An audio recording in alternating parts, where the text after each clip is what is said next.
So a quick follow-up video on the Gradall tilt cylinders. So this is the second video I'm posting on YouTube. 534C-9K.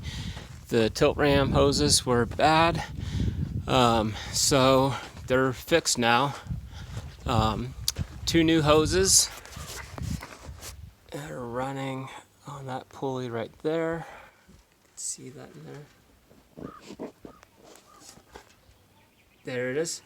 So they've gone good. I used a rope to pull the old hoses out. They go from there around that pulley and then back up to the front. Used the rope to pull the new ones in.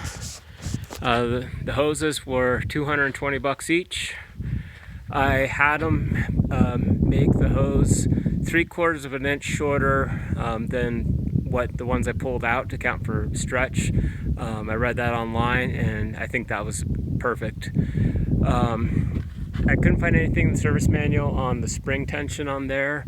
I tightened it as tight as I could pull it back with one hand and spin the nut on with the other. So that's where I set the tension on that. May have done a couple turns past that, but slowly extended the boom and brought it back in and checked it every couple feet, make sure I didn't have any twist in there or any weirdness going on, and things look good. So yeah, my first search on YouTube or on some tractor forums said that was a $15,000 job.